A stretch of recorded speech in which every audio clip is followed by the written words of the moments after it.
Let's keep on building this calculator.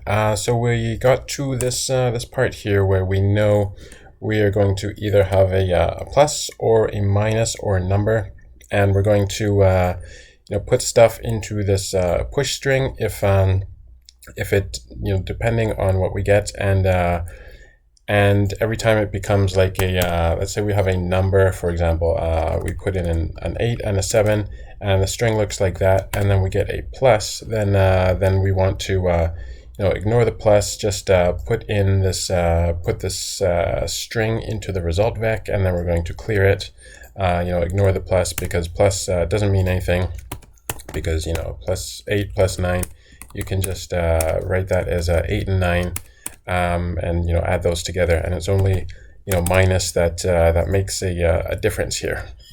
So let's see first. So let's say we get a plus. We are going to say if push string is not empty, and that's because if the string is empty, if we cleared it and we get a plus, then there's nothing to do. We're not going to put it in. We're not going to change the sign from add to subtract, or the other way around. But if it's not empty, then we are going to push it in. And if it's not empty, we know it's going to be a number. So push string, there's going to be a number behind it, I mean. So if you have this string here, and this also depends on what we're going to do with the subtract. So this will make sense later. So if you have, if it's not empty, and we get a plus, it's going to be a number for sure. And if you have, say you have two numbers here, and we get to the first one, we push this in, and then we get a plus, we know, okay, we have a number. So let's ignore the plus, push in the number, clear it, and then we get on to the next stuff to put in. So we will. This is a string, so we just clone it. We're being lazy. We could maybe do it with strs, but whatever. So push string, and then we clear it because we have a plus, which is like a delimiter. It's going to the next number now.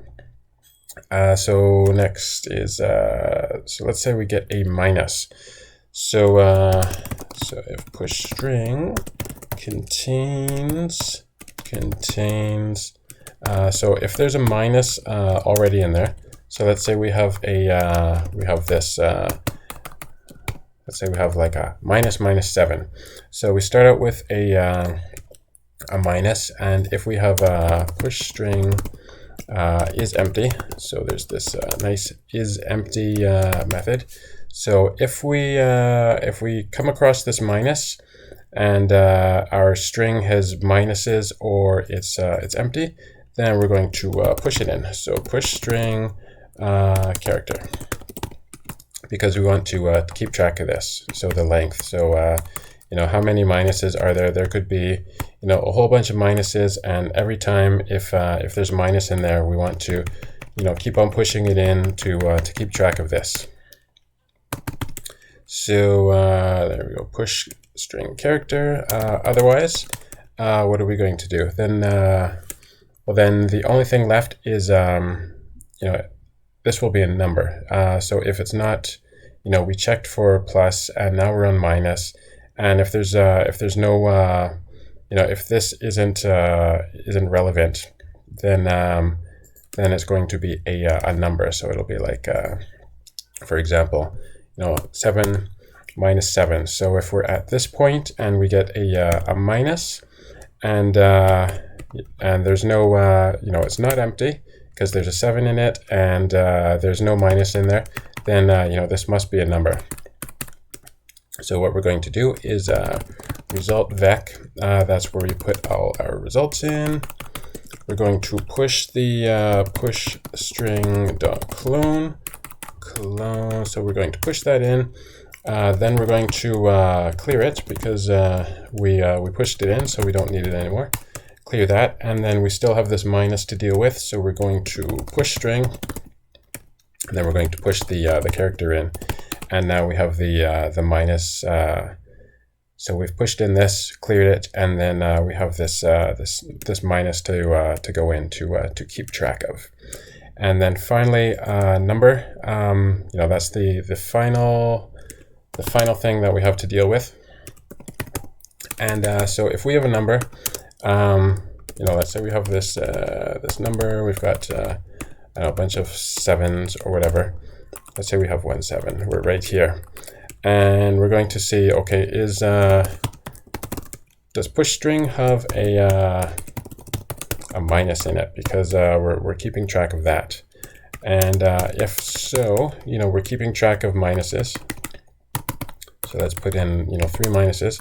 So if we have a number here, we're going to see, okay, are there minuses? And if there are, then we should push them in. So we'll say result vec dot push string dot clone. So we put that into the result vec, and of course we want to clear it now. So let's see, push string dot clear because we have this number left to put in, and push string dot push this number here, and else. Well, the only other thing, if there's no minus, is that you know, there's nothing there, and so we're just going to push string push the number in like that. So there we go. And then finally, at the very end, we might have you know, reach the end of the loop, and we still have a push string with a number in it. So we're going to do this final push, and that is the basic loop here.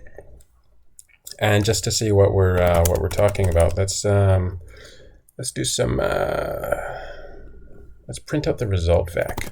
So print line like that. Result vec, it wants to see a number, so we'll return a 6, and then we will let's do some math stuff. So let's see, 7 plus 7 plus 8 minus 111, and let's do one more math thing. So we have 33 plus 555 minus 2, and a bunch of stuff.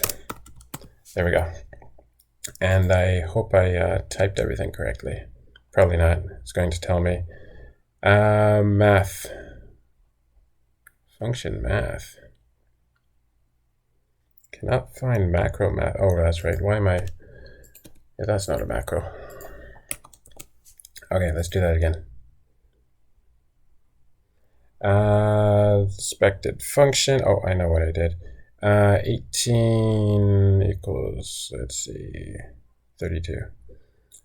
Push string push character.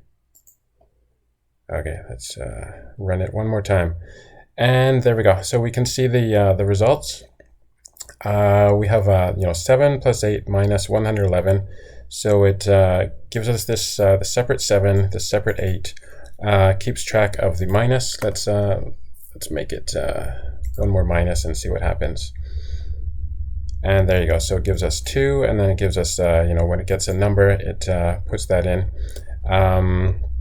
here as well. It ignores all the pluses there. You know, then 555, and then it ignores the space because we took it out in the beginning. Keeps track of this, keeps track of this too, keeps track of the minuses, and then it's that's interesting. It's also, I think I don't think that was a problem though, but we'll see that in the next video. But you can see we're getting the results, basically the results that we wanted. The most important thing is to keep track of the number of minuses, and for the rest of them we can just add them together.